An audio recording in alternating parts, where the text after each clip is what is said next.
فرماتے ہیں کہ حضور نے ارشاد فرمایا ان اللہ زوالی الارض فرأیت مشارقها ومغاربها وان امتی سیبلغ ملکها ما زوی لی منها رواہ مسلم رحمہ اللہ۔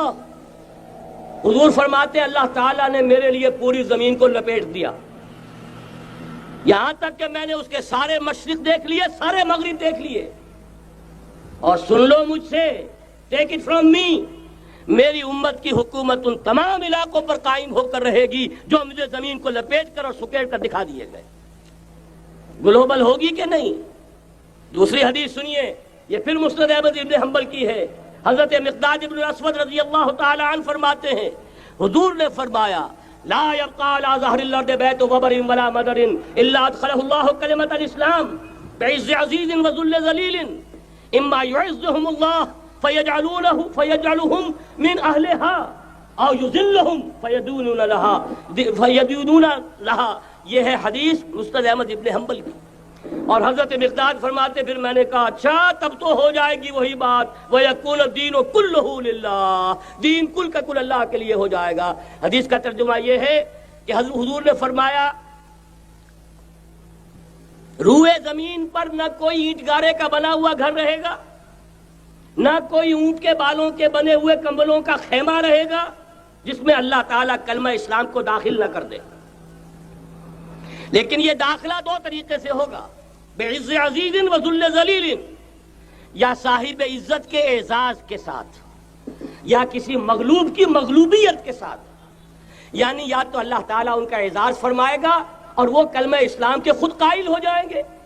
جب گھر والا خیمے والا اسلام لے آئے گا تو اسلام اس کے گھر میں داخل ہوگا، اس کو بھی عزت نصیب ہوگی۔ وَلِلَّهِ الْعِزَّةُ وَلِرَسُولِهِ وَلِلْمُؤْمِنِينَ، عزت و حق اللہ کا، اس کے رسول کا اور اہل ایمان کا۔ اور اگر وہ اسلام قبول نہیں کرے گا تو یوت الجزیۃ عن ید وہم صاغرون، چھوٹے ہو کر رہنا پڑے گا، جزیہ دینا ہوگا، اسلام کی بالادستی قبول کرنی ہوگی۔ بتائیے اس کے بعد بھی کوئی شک ہے؟ یہ ہے آسمانی نقشہ۔ یہ اللہ فرما رہے ہیں واللہ متم نورہ ویابی اللہ الا یتم نورہ لیظہرہ علی الدین کلہ ولو کرہ المشرکون۔ یہ اللہ کا فیصلہ ہے۔ ادھر یریدون لیطفئوا ہے، یہ زمینی نقشہ ہے۔ اب شکل کیا ہے؟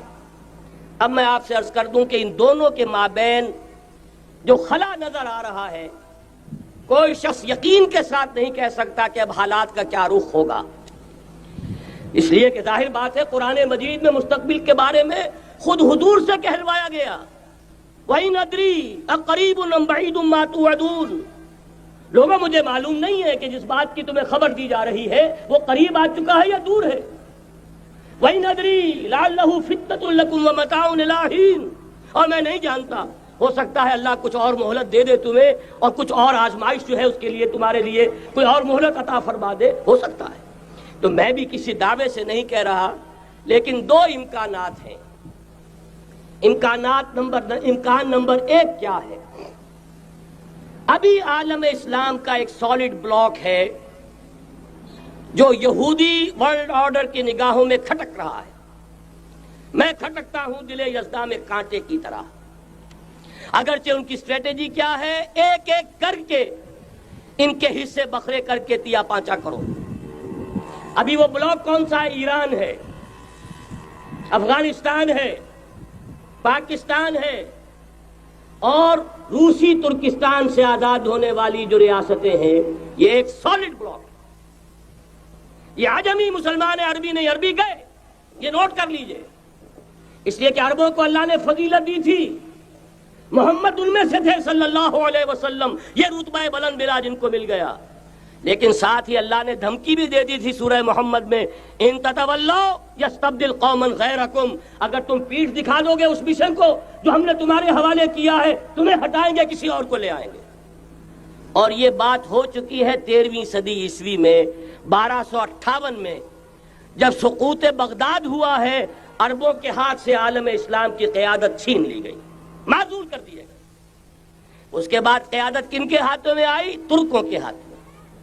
ترکان تیموری ہندوستان میں، ترکان صفوی ایران میں، ترکان سلجوقی مڈل ایسٹ میں، اور ترکان عثمانی کا تو کہنا ہی کیا ہے، وہ ایشیا مائنر سے چل کر آپ کو معلوم ہے کہ مشرقی یورپ کا کتنا بڑا علاقہ، دی گریٹ آٹومان امپائر اس صدی کے آغاز تک قائم تھی.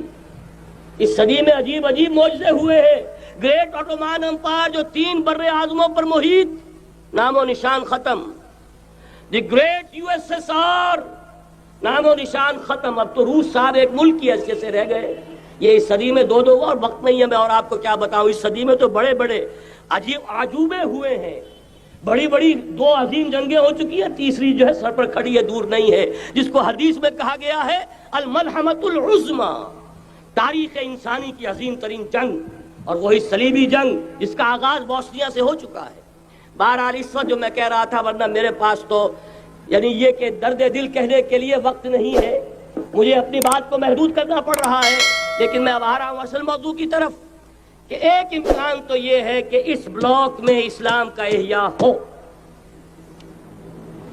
اور اس کے لیے کچھ نویدیں بھی موجود ہیں احادیث نبویہ میں. وہ تو آپ نے سنا ہوگا اقبال کا شعر، میرے عرب کو آئی ٹھنڈی ہوا جہاں سے، میرا وطن وہی ہے، میرا وطن وہی ہے. حدیث میں آتا ہے یخرج الناس من المشرق یؤتون للمہدی یعنی سلطان ہی، مشرق سے فوجیں نکلیں گی کہ جو کہ مہدی کی حکومت قائم کریں گی. یہ مہدی اہل تشیع کے مہدی اور ہیں، ہمارے مہدی اور ہیں. اہل تشیع کے عقیدے کے مطابق ان کے بارے میں امام جو روپوش ہو گئے تھے وہ امام مہدی ہیں، وہ ظاہر ہو جائیں گے. ابھی امام غائب ہیں، پھر وہ ظاہر ہو جائیں گے. ہمارے نزدیک یہ مہدی پیدا ہوں گے یا ہو چکے ہوں، اور یہ ہوں گے حضرت فاطمہ کی نسل ہی سے رضی اللہ تعالی عنہا. لیکن عالم عرب کے اندر پھر ایک طاقت بن کر ابھریں گے، باطل کی قوتوں کے خلاف جہاد کریں گے. لیکن ان کو مدد آئے گی 2 طرف سے. ایک زمینی مدد آئے گی مشرق سے، ایک آسمانی مدد آئے گی. عیسیٰ ابن مریم کا نزول، حضرت مسیح علیہ الصلوۃ والسلام جو زندہ آسمان پر اٹھائے گئے تھے نازل ہوں گے. اور در حقیقت ان 2 مددوں کے نتیجے میں پھر یہود کا قلع قمع ہوگا، اور یہی گریٹر اسرائیل ان کا گریٹر گریو یارڈ بن کر رہے گا، عظیم تر قبرستان بن کر رہے گا. اس کی بڑی واضح حدیثیں موجود ہیں، اس کی بڑی تفصیلی خبریں موجود ہیں. یہ احادیث کی کتب کے اندر بدقسمتی سے ہماری اس کی طرف توجہ نہیں. ایک تو یہ ہو سکتا ہے. اسی طریقے سے ایک اور حدیث ہے، یخرج من خراسان رایات سود، اور یہ مسلم شریف کی روایت ہے، نوٹ کیجئے گا، نہیں ترمذی شریف کی روایت ہے. یخرج من خراسان رایات سود لا يردها شيء حتى تنصب بإيلیا. اور خراسان حضور کے زمانے میں آج کے افغانستان کا نام تھا. یہ افغانستان میں جو جہاد ہوا ہے، غلطیاں ہوئی ہیں اور غلطیوں کا خمیازہ بھگت رہے ہیں. یہ تو اللہ تعالیٰ کی سنت ہے جس میں اللہ نے صحابہ کو بھی ایگزمپٹ نہیں کیا، غلطی کی سزا دی ہے. 35 صحابہ کی غلطی غزوہ احد میں ہوئی، جہاں سے حکم تھا کہ مت ہٹنا، 50 میں سے 35 ہٹ گئے. نتیجہ کیا نکلا؟ فتح شکست میں بدل گئی. 70 صحابہ شہید ہو گئے. اللہ تعالیٰ نے فرمایا وَلَقَدْ صَدَقَكُمُ اللَّهُ وَعْدَهُ إِذْ تَحُسُّونَهُم بِإِذْنِهِ حَتَّى إِذَا فَشِلْتُمْ وَتَنَازَعْتُمْ فِي الْأَمْرِ وَعَصَيْتُمْ مِن بَعْدِ مَا أَرَاكُم مَّا تُحِبُّونَ. مسلمانوں ہم سے گلہ نہیں کر سکتے، ہم نے اپنا وعدہ سچا کر دکھا دیا تھا جبکہ تم انہیں گاجر مولی کی طرح کاٹ رہے تھے. لیکن جب تم ڈھیلے پڑ گئے، تم نے ڈسپلن کو توڑا، تم نے اختلاف کیا تو سزا دیا. تو اگر صحابہ کرام رضوان اللہ تعالی علیہم اجمعین، خیر الناس بعد الانبیاء، پوری نوع انسانی کے اندر انبیاء کے بعد بلند ترین انسان، اگر ان کی بھی غلطی کا خمیازہ جو ہے اللہ نے چکھایا، کیوں چکھایا؟ ضروری تھا، آئندہ کے لیے سبق ہو جائے. یہ وَلِيُمَحِّصَ مَا فِي قُلُوبِكُمْ، تاکہ تمہارے دلوں کے اندر اگر کہیں کوئی کھوٹ ہے اور پاک کر دیں ہم. اس لیے بہرحال غلطیاں ہوئی ہیں افغانستان میں. ایک امام کے ساتھ بیعت نہیں تھی، بلکہ بدقسمتی اور بڑھ کر یہ ہے بیعت کر کے توڑ دی.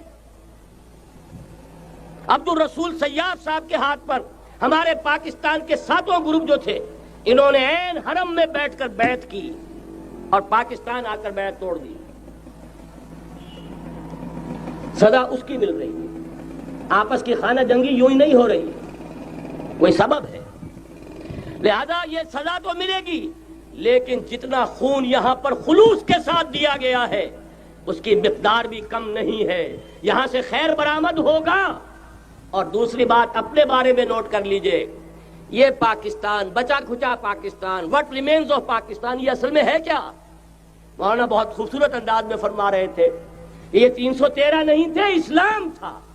اسی طرح نوٹ کیجئے، پاکستان نہیں ہے، 4 صدیوں کی تجدیدی مساعی کا حاصل ہے۔ آپ نے کبھی نوٹ کیا، ختم نبوت کے بعد اب سب سے اونچا منصب کس کا ہے؟ مجددین۔ سنن ابی داؤد کی روایت، ان اللہ یبعث فی هذه الامہ علی راس کل 100 عام من یجدد لها دینہا۔ اور نوٹ کیجئے، کوئی بات ہے، 1000 برس تک سارے مجدد عالم عرب میں پیدا ہوئے، جیسے ہی دوسرا 1000 سال شروع ہوا، الف ثانی کا مجدد اعظم شیخ احمد سرہندی کہاں تھا؟ صنم خانہ ہند میں حاضر ہوا۔ میں شیخ مجدد کی لحد پر، وہ خاک کے ہے زیر فلک مطلع انوار، گردن نہ جھکی جس کی جہانگیر کے آگے، جس کے نفس گرم سے ہے گرمی آرار۔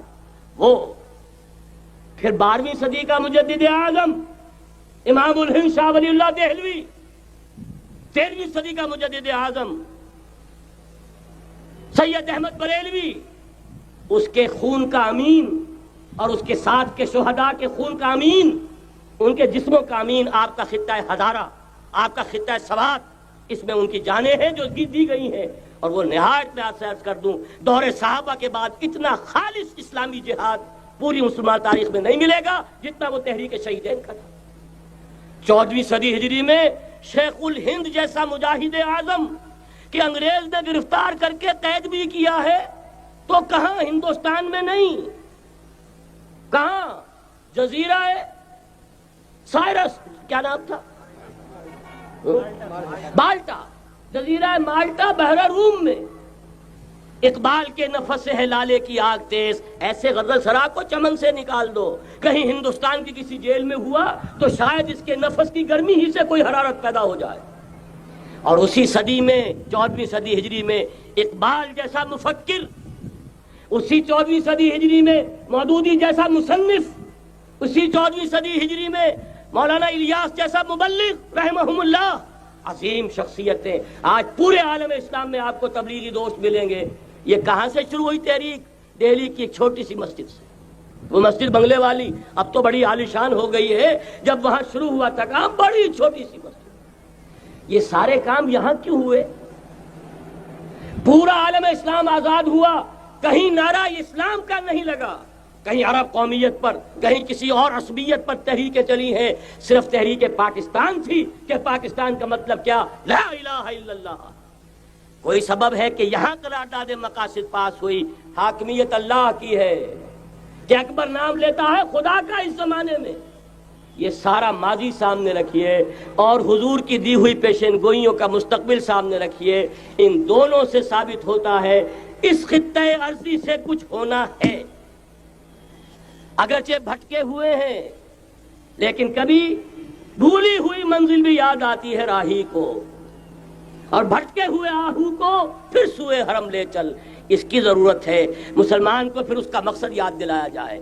پاکستان اس لیے نہیں بنایا گیا تھا کہ ہمارے ہاں ٹاٹے اور برلے نہیں تھے تو ہمارے پاس اس کے بھی باپ وجود میں آ جائیں، اس لیے تو نہیں بنایا گیا تھا۔ پاکستان اس لیے نہیں بنایا گیا تھا کہ جاگیرداروں کی جاگیرداریاں محفوظ ہو جائیں، پاکستان اس لیے تو نہیں بنایا گیا تھا۔ اور یہ کہ نمازیں اور مسجدیں تعمیر ہو جائیں، مسجدیں تو امریکہ میں تعمیر ہو رہی ہیں، عالی شان سے عالی شان، اس لیے پاکستان نہیں بنا تھا۔ آج بھی مسلمان، میں معذرت سے عرض کر رہا ہوں مولانا سے، آج بھی بھارتی مسلمان کی ایوریج نمازی ہونے کے اعتبار سے پاکستانی مسلمان سے کہیں بہتر ہے۔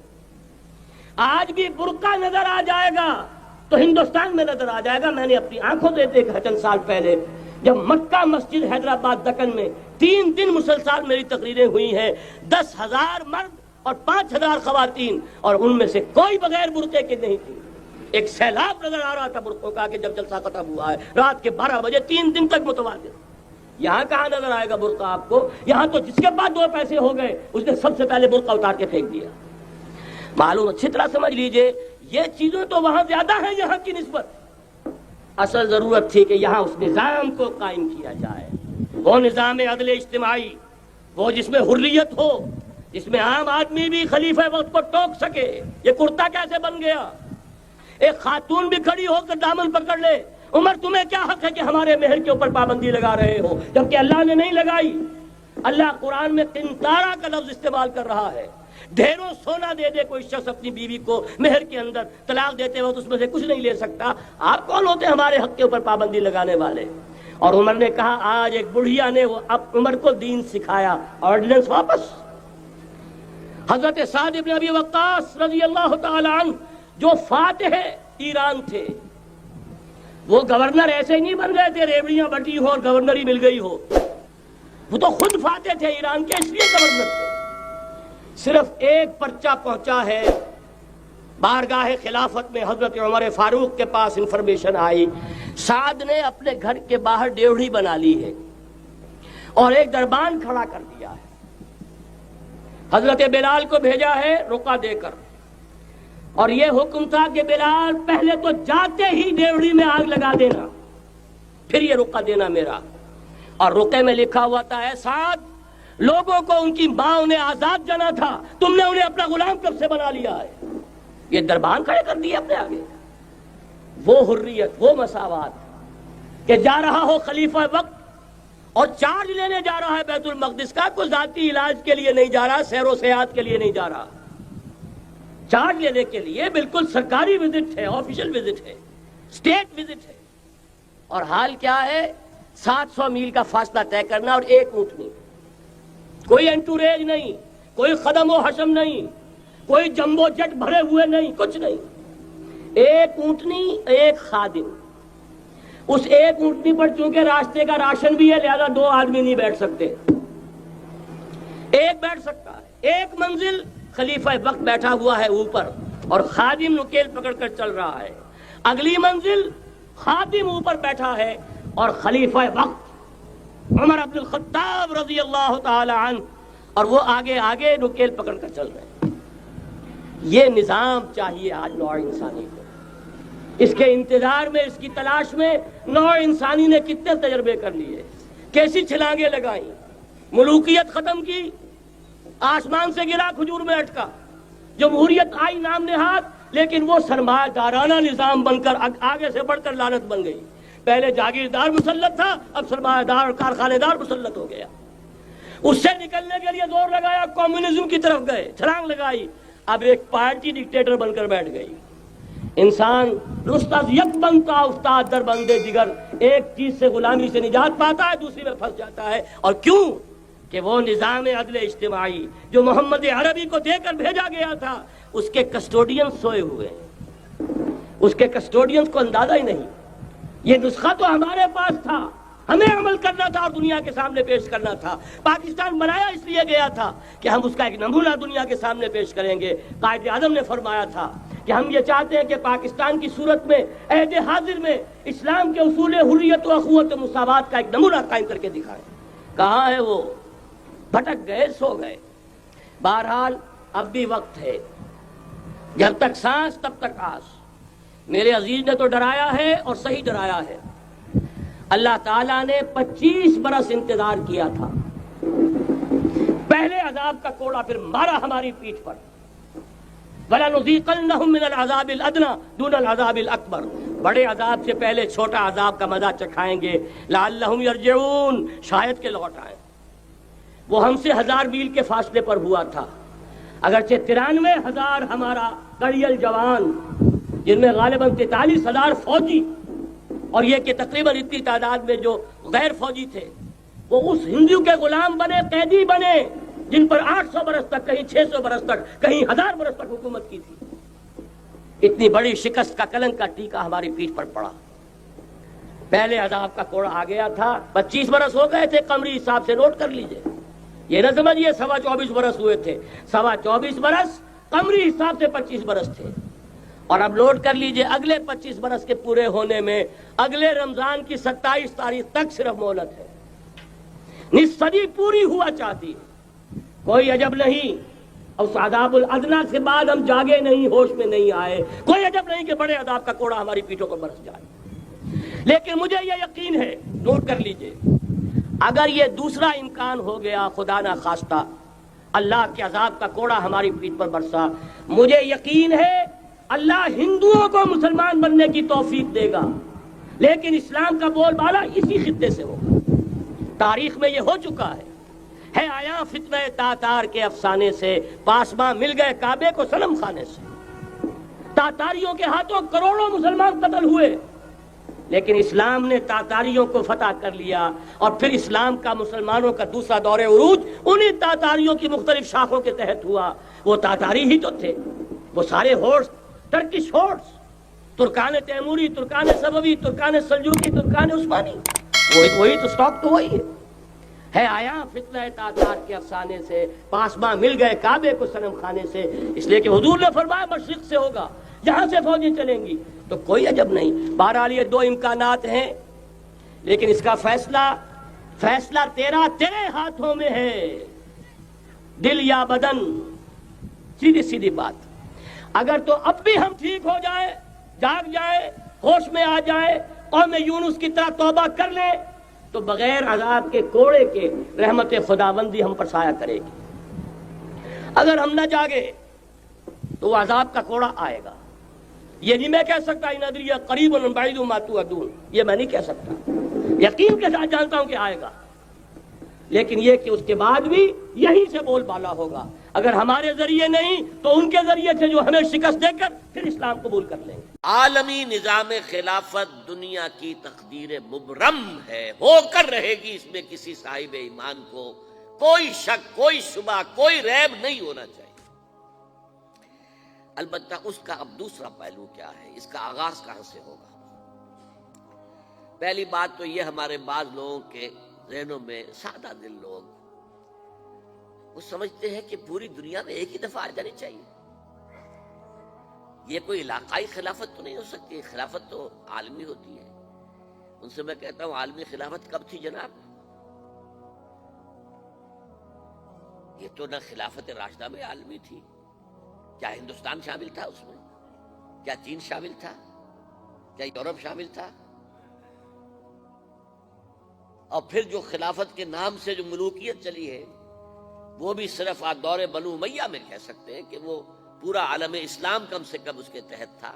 بعد میں خلافت عباس، بنو عباس میں، اور فاطمیین کی خلافت میں، اور آل عثمان جو ہیں آٹومان ٹرکس کی خلافت میں ٹکڑے تھے، حصے بکھرے تھے، کوئی مانتا تھا، کوئی نہیں مانتا تھا۔ اور سب سے بڑی بات یہ، اگر ایک دم پوری دنیا پر خلافت قائم ہو سکتی تو حضور کے دست مبارک سے ہوتی، لیکن نہیں ہوئی۔ نتیجہ کیا نکلا؟ ایک ملک میں حضور نے قائم کر دی، جزیرہ نما عرب، یہاں خلافت قائم ہو گئی، حضور خلیفہ ہے۔ اس کے بعد آپ کے خلفائے راشدین نے پھر اس کو وسعت دی، شرقاً غرباً شمالاً، 3 کالمز نکلے ہیں فوجوں کے، صحابہ کرام کے، 3 کالمز، ایک ایسٹ ورڈ، ایک ویسٹ ورڈ، ایک نارتھ ورڈ۔ ایک عراق کو فتح کرتے ہوئے ایران میں پہنچ گیا، خراسان تک چلا گیا۔ ایک شام کو فتح کرتے ہوئے اور پھر سینائی پیننسولا سے ہو کر افریقہ میں داخل ہوا اور اٹلانٹک تک پہنچ گیا۔ تیسرا سیدھا شمال میں گیا، لیکن یہ زیادہ دور نہیں جا سکتا تھا، کوکیشین ماؤنٹینز آ گئے، کوہ قاف، اس زمانے میں تو یہ یوں سمجھیے کہ امپیسیبل تھا نا، کوہ قاف، لہذا وہاں آ کر رک گیا بابا۔ اب بھی یہ ہوگا، کسی ایک جگہ سے شروع ہوگا پھر پھیلے گا، اس کے سوا کوئی چارہ کار ہے ہی نہیں۔ اگر ہر جگہ پوری دنیا میں ایک ہی وقت میں ہو سکتا تو حضور کے دست مبارک سے ہوتا صلی اللہ علیہ وسلم۔ اب وہ نقطہ کون سا ہوگا، نقطہ آغاز کون سا ہوگا؟ اس میں پہلی بات تو میں نے کہا، جو شک کرے گا اس کا پھر ایمان مشکوک ہے۔ ہوگا، لازماً ہوگا، گلوبل ہوگا، پوری دنیا میں ہوگا۔ کہاں سے شروع ہوگا اس میں آپ اختلاف کر سکتے ہیں، لیکن مجھے تو 2 حدیثیں تو ملی ہیں جن سے یہ اندازہ ہوتا ہے کہ یہ اس مشرقی خطے سے ہوگا، عرب کے مشرق کی جانب کسی ملک سے ہوگا، کسی خطے سے ہوگا۔ وہ حدیثیں بھی اب آپ پڑھ لیجیے پہلے۔ پھر میں کہہ رہا ہوں یہ خزانہ ہے جو ہم نے آپ کی خدمت میں پیش کیا ہے، کاش کہ آپ اس کی قدر کر سکیں، یہ حدیثیں آپ کو ازبر ہو جائیں، یاد ہو جائیں، لوح قلب پر نقش ہو جائیں۔ ہندوستان اور خراسان یعنی موجودہ افغانستان کا ذکر۔ ابن ماجہ کی روایت ہے ان عبداللہ ابن الحارث رضی اللہ تعالی عنہ قال رسول اللہ صلی اللہ علیہ وسلم یخرج ناس من المشرق یؤتئون للمہدی یعنی سلطانہ، یعنی سلطانہ، دونوں طرح سے پڑھ سکتے ہیں اس۔ حضرت عبداللہ ابن حارث فرماتے ہیں رضی اللہ تعالی عنہ کہ حضور نے ارشاد فرمایا مشرق کی طرف سے وہ فوجیں نکلیں گی، لوگ آئیں گے جو عرب میں مہدی کی حکومت قائم کریں گے۔ یہ مہدی کون ہوں گے اس کا ذکر میں ذرا بعد میں کروں گا، لیکن نوٹ کر لیجئے کہ مہدی سے پہلے لازماً کسی مشرقی علاقے کے اندر وہ نظام قائم ہو چکے گا، تب وہاں سے فوجیں آئیں گی نا۔ یہ مشرق کون سا ہے؟ عرب کے مشرق میں آپ چلیے ایران بھی آ جائے گا، افغانستان بھی ہے، پاکستان بھی ہے، اور اگر اس سے اور توسیع دیں تو ہندوستان بھی ہے۔ یہ ہے عرب کا مشرق، اس سے فوجیں جائیں گی۔ اس کا کیا مطلب ہے کہ اس میں سے کسی جگہ پر نظام خلافت پہلے قائم ہو جائے گا تاکہ وہاں سے فوجیں جائیں گی جو جزیرہ نما عرب میں حضرت مہدی کی حکومت کو قائم کریں گی۔ اب دوسری حدیث سنیے، یہ سنن ابن ماجہ کی حدیث تھی جو میں نے آپ کو سنائی، آپ نے پڑھی۔ دوسری عن ابی ہریرہ رضی اللہ تعالی عنہ، یہ ترمذی شریف کی روایت ہے، قال قال رسول اللہ صلی اللہ علیہ وسلم یخرج من خراسان رایات سود لا يردها شیء حتی تنصب بإیلیا۔ خراسان کے علاقے سے سیاہ جھنڈے لے کر فوجیں آئیں گی، ان کا رخ کوئی موڑ نہیں سکے گا، ان کو پیچھے پھیر نہیں سکیں گے کوئی بھی، یہاں تک کہ وہ یروشلم میں جا کر جھنڈے نصب کر دیں گے۔ ایلیا حضور کے زمانے میں یروشلم کو کہتے تھے۔ یہ یروشلم تھا جب حضرت سلیمان کی حکومت تھی اور یہاں پر معبد سلیمانی، ہیکل سلیمانی قائم ہوا، پھر یہ یروشلم ہی رہا ہے تاریخ میں، یہاں تک کہ سن 70 عیسوی میں جب ٹائٹس رومی جنرل نے اس کو گرایا، ختم کیا، سیکنڈ ٹیمپل گرا دیا، اور یہاں سے یہودیوں کو کہا نکل جاؤ یہاں سے، کوئی یہودی باقی نہیں رہا، تب بالکل تہو بالا برباد کر دیا۔ اس کے کوئی 150 سال بعد ہیڈریان، رومن ایمپرر ہیڈریان، اس نے پھر دوبارہ آباد کیا اس شہر کو۔ 150 سال تک یہ بالکل بنجر اور بالکل غیر آباد پڑا تھا۔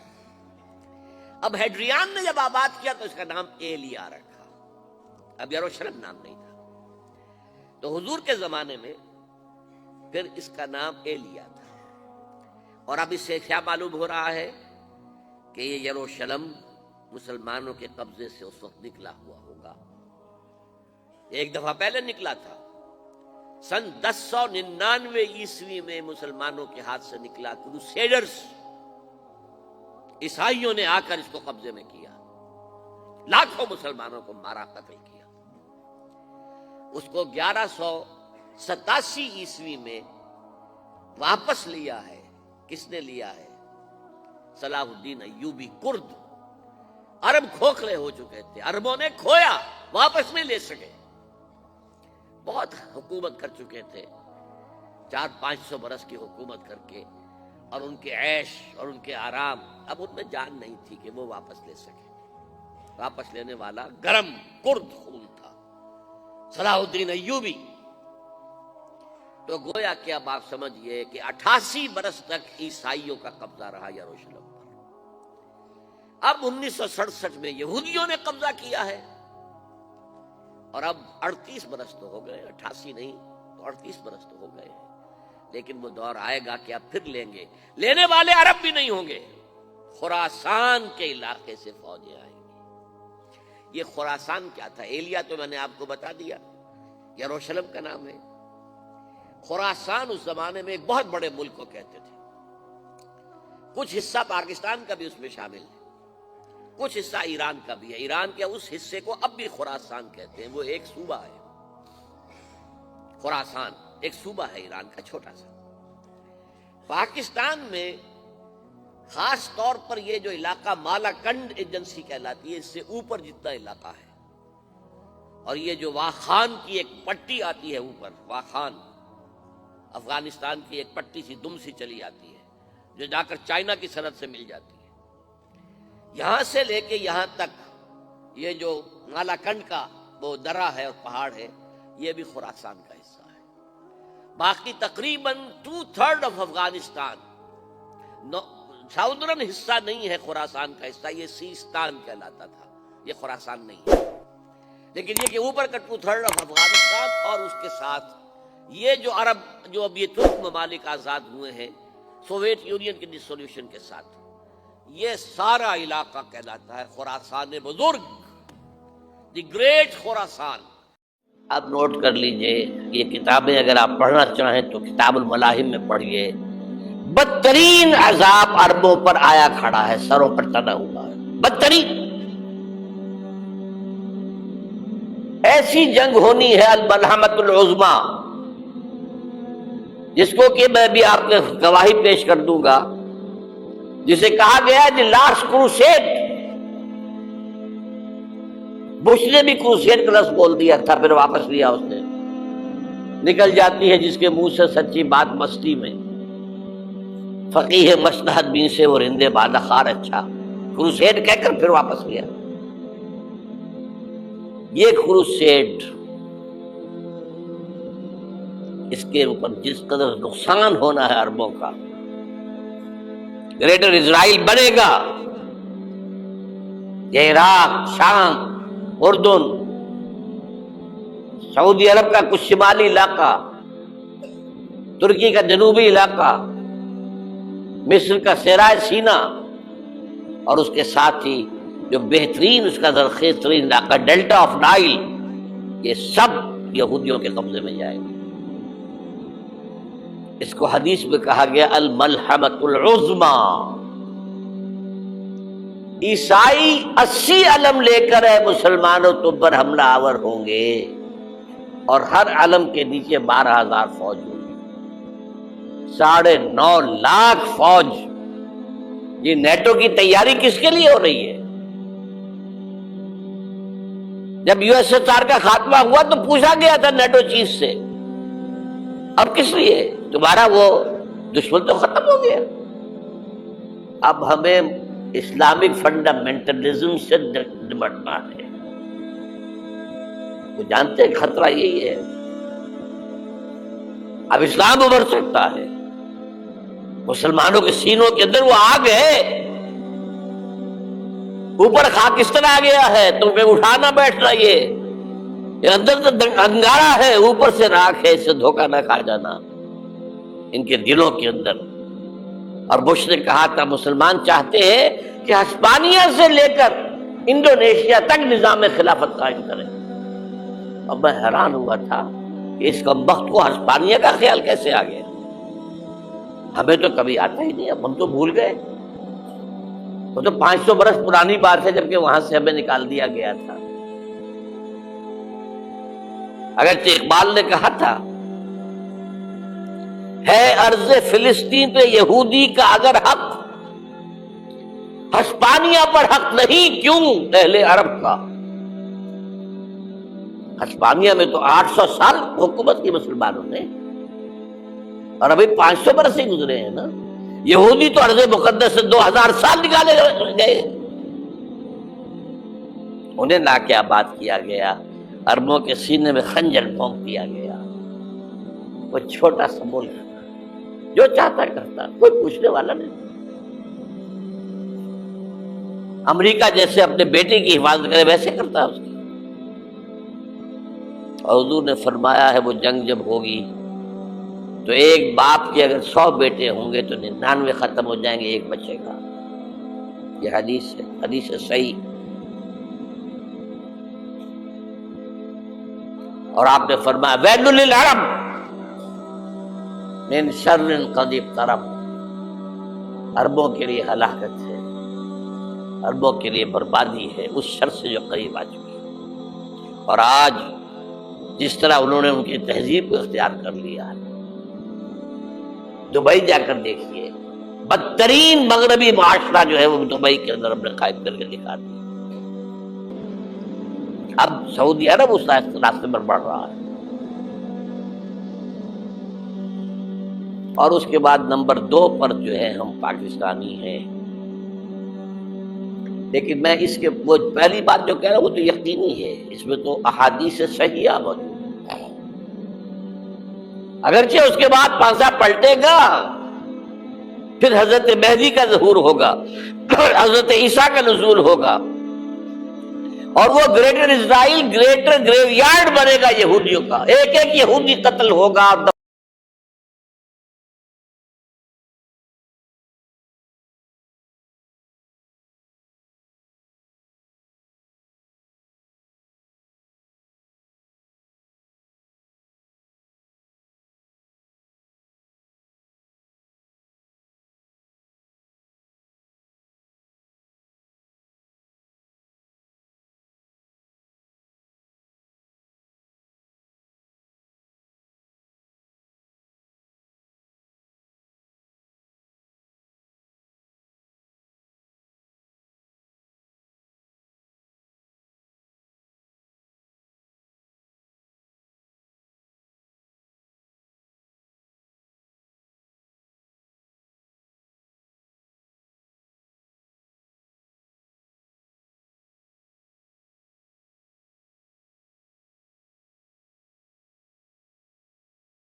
السلام علیکم، ہمارے قرآنک ٹاکس چینل کو سبسکرائب کریں، جزاک اللہ۔